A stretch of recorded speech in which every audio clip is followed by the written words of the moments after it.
विरासत से मुतल्लिक सवाल कैसे पूछा जाए, उसका तरीका क्या होना चाहिए, वो मैं आपके सामने बताना चाहता हूँ।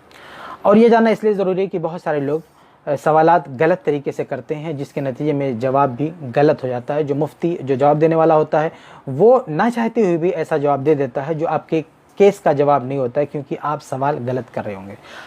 अगर आप कॉल पे किसी को सवाल कर रहे हैं तो कोई जानकार आदमी है, वो तो वहीं पे क्लियर कर लेता है, आपसे पूछताछ कर लेता है और वो आपका केस पहले समझ लेता है, फिर जवाब देता है। लेकिन अगर आप किसी को तहरीरी सवाल भेज रहे हैं तो फिर उसमें अपनी तौर से जो चाहते हैं लिख देते हैं, और सामने वाला अगर आपसे कांटेक्ट ना कर पाए तो वो फिर वो आपकी लिखी हुई मालूमात पे जवाब दे देता है, और जवाब गलत हो जाता है क्योंकि आपने मालूमात गलत दी होती है। इसलिए मैं आपके सामने वाज़ेह करना चाहता हूँ कि जब विरासत से मुतल्लिक सवाल करना चाहें तो कुछ चीज़ें समझ लें। सिर्फ 3 चीज़ें आपके सामने वाज़ेह करना चाहता हूं कि वो 3 चीज़ों पर ज़रा ध्यान दें आप। सबसे पहली चीज़ ये कि जब आप विरासत का मसला पूछें तो अक्सर लोग देखिए क्या कहते हैं, जब भी सवाल करते हैं तो कहते हैं कि एक आदमी का इंतकाल हो गया, 2 भाई हैं 2 बहन हैं, जायदाद कैसे बटेगी। तो ये जो 2 भाई और 2 बहन कह रहे होते हैं ना, ये असल में मरने वाले के बेटे को भाई समझ रहे होते हैं और उसके बेटी को बहन कह रहे होते हैं, क्योंकि मरने वाले की जो औलाद है वो आपस में एक दूसरे के भाई बहन है, बेटा बेटी है तो आपस में भाई बहन है। तो सवाल पूछने वाले उसका रिश्ता मैयत से जोड़ के नहीं बताते हैं, आपस में रिश्ता 2 भाई बहन है, किसको कितना, भाई को कितना मिलेगा, बहन को कितना मिलेगा। ये सवाल गलत है। आप जब भी सवाल करें किसी आलिम से या लिख के सवाल करें तो आप ये कहें कि मरने वाले के 2 बेटी 2 बेटियां हैं, ये ना कहें 2 भाई बहन है, क्योंकि मरने वाले का भाई बहन अगर आदमी समझ लेगा तो मसला हो जाएगा। तो मरने वाले से रिश्ता जोड़ना, ये समझ रखें, जब भी आप रिश्ते गिनाएं तो उस रिश्ते को मरने वाले से जोड़ें।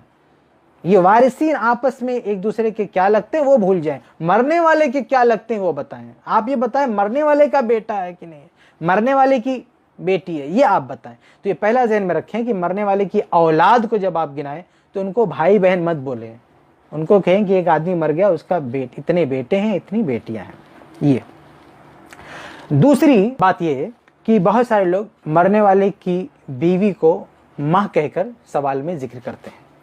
जैसे कहते हैं कि आदमी मर गया, उनके बेटों को भाई बहन बोल देंगे कि 2 भाई बहन हैं और एक माँ है। तो ये माँ असल में इन बच्चों की होती है, मरने वाले की बीवी होती है। तो ये मसला होता है कि आप अगर किसी से पूछ लें कि एक आदमी मर गया, एक माँ है। अच्छा, कुछ लोग क्या करते हैं, औलाद को भाई बहन उनको बेटा बेटी बोलते हैं, उसके बावजूद भी मरने वाले की बीवी को माँ बोल देते हैं कि एक आदमी मर गया, 2 बेटा 2 बेटी, एक माँ है। माँ मतलब इन बच्चों की माँ, मरने वाले की माँ नहीं है। तो ज़हन में रखें जब भी आप सवाल करें तो उस औरत का रिश्ता मरने वाले से जोड़ें, मरने वाले की वो बीवी है ये बताएं, मरने वाले की माँ नहीं, क्योंकि माँ का अलग से हिस्सा है। अब इसको माँ बोल देंगे तो इसका माँ वाला हिस्सा इसको देंगे या उसकी जो रियल की माँ उसको माँ वाला हिस्सा देंगे भाई।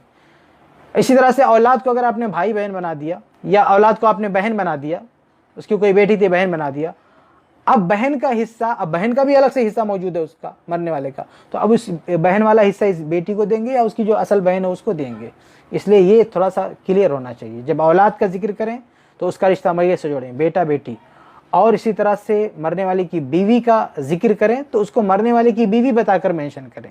ये नहीं कि बच्चों की माँ बोल के कहते हैं कि एक माँ है। ये दूसरी गलतफहमी होती है कि मरने वाले की बीवी को लोग माँ कहकर बोलते हैं, माँ कहकर ने उसको मरने वाले की बीवी बताइए। एक तीसरी गलतफहमी ये है कि लोग सारे रिश्तेदारों को नहीं गिनाते हैं। देखिए, फ़राइज़ का जो जानकार होता है उसकी जिम्मेदारी होती है कि वो आपसे क्लियर कर ले कि और वारिसीन है कि नहीं है। तो आपको क्या है, आपको अपने तौर से नहीं फैसला करना कि कौन है कौन नहीं। बहुत सारे सवाल करने वाले सवाल करके आगे बैठते हैं कि आदमी मर गया बस 2 ही लोग हैं। भाई आपको कैसे पता सिर्फ 2 ही लोग हैं? तो असल में ये फैसला आपको साइल को नहीं करना चाहिए कि एक आदमी मर गया उसके कितने वारिसीन हैं। बहुत दफ़ा ऐसा होता है कि एक मरने वाले के कई वारिसीन होते हैं और सवाल पूछने वाला उनको वारिस मानते ही नहीं, क्योंकि उसको इसका इल्म नहीं है। मिसाल के तौर पर एक आदमी मर गया, उसकी एक बेटी है, तो आगे क्या पूछेगा कि एक आदमी मर गया सिर्फ एक बेटी है बाकी कोई नहीं है। आपको कैसे पता बाकी कोई नहीं है? भाई उसकी एक बेटी है तो इस केस में उसकी बेटी को हिस्सा मिलेगा और उसके जो असबी रिश्तेदार हैं उनको मिलेगा। और असबी रिश्तेदार का चयन इतना लंबा है कि कोई ना कोई तो अवेलेबल होता ही है, कोई ना कोई तो मिलता है। आप इतनी आसानी से नहीं कह सकते कि एक आदमी मर गया उसकी बेटी है बाकी कोई नहीं है। तो तीसरी चीज़ जो मैं आपके सामने वाज़ेह करना चाहता हूँ कि जब सवाल करें तो आप रिश्तेदारों को खुद से ना तय करें कि ये लोग हैं, बल्कि आप के इल्म में जितने रिश्तेदार हैं सब बताएं, और ख़ुद जिससे सवाल कर रहे हैं उससे आप समझ लें कि और कौन कौन वारिस बन सकता है। अपने तौर से ना तय करें कि ये वारिस बन सकते हैं, और आम वारिसिन को जाने दीजिए। मामला यहाँ तक है कि लोग सवाल करते हुए मरने वाले की माँ बाप का भी जिक्र नहीं करते, मरने वाले की वालदेन का भी जिक्र नहीं करते। एक आदमी मर गया, उसकी औलाद है और उसके माँ बाप भी जिंदा हैं, जिनका हिस्सा लाजमी है, उनका हिस्सा कोई काट ही नहीं सकता है। लेकिन लोग सवाल करते हैं तो कहते हैं एक आदमी फौत हो गया, अब उसका बेटा बेटी है, उसका हिस्सा क्या बनेगा। भाई उसकी माँ अगर जिंदा है तो उसका भी हिस्सा बन रहा है, उसका बाप जिंदा है तो उसका भी हिस्सा बन रहा है, इसलिए उनका भी तस्करा होना चाहिए। अगर आपको नहीं आता है तो आप कम से कम ये फैसला ना करो कि इतने ही लोग हैं।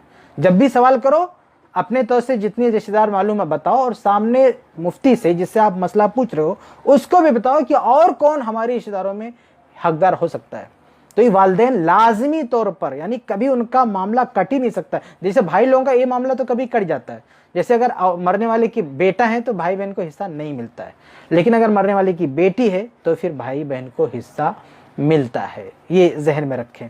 तो अगर मरने वाले की बेटी है तो लोग क्या है, भाई बहन को कट समझते हैं, उनका जिक्र ही नहीं करते, जबकि करना चाहिए। तो बहरहाल भाई बहन का मसला ऐसा है कि कभी वारिस होते हैं कभी नहीं होते हैं, लेकिन माँ बाप हमेशा वारिस होते हैं। अगर माँ बाप जिंदा है तो उनका हिस्सा बिल्कुल नहीं कर सकता है, ये जहन में रखें। एक आखिरी चीज़, इन तीन चीज़ों के साथ साथ एक आखिरी चीज़ भी जहन में रखूं कि बहुत सारे लोग सवाल करते हैं तो उनका जो मसला होता है ना विरासत का, वो 3-4 साल या 5-10 साल या किसी का तो 50 साल पुराना होता है, यानी बहुत पुराना केस होता है, 5 साल 10 साल पुराना होता है। तो अब क्या करते हैं कि अब जो वारिसिन मौजूद है सिर्फ उनकी फहरिस्त देते हैं, इससे पहले जो मर चुके उनका नाम नहीं लेते। ये भी गलत है।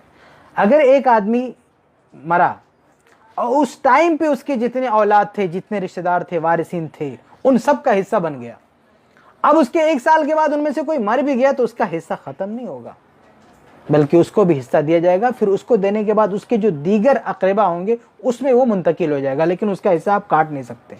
लेकिन होता क्या है कि लोग समझते हैं कि 5 साल हो गया, अब 2-3 बेटे थे, उसमें एक तो मर गया, अब उसका तो हिस्सा है ही नहीं, तो बाकी लोगों का हिस्सा। ऐसा नहीं है। अगर बाप से पहले यानी मरने वाले मुअर्रिस से पहले कोई वारिस मर गया तब तो उसका हिस्सा कट है। लेकिन अगर मुअर्रिस के वक्त जितने वारिसिन जिंदा थे, मुअर्रिस की वफात के वक्त, मरने वाले की वफात के वक्त जिंदा थे, बाद में उनमें से कोई मर रहा है तो उसका हिस्सा आप नहीं काट सकते। तो ये चंद वजाहतें थी मीरास का सवाल पूछने से मुतालिक। जब भी आप सवाल करें तो इन चीज़ों को ध्यान में रखें ताकि आपका जवाब गलत ना हो। अल्लाह से दुआ कि अल्लाह ताला हम सबको दीन का इल्म सीखने, सिखाने, आम करने की तौफीक दे। आमीन या रब्बल आलमीन।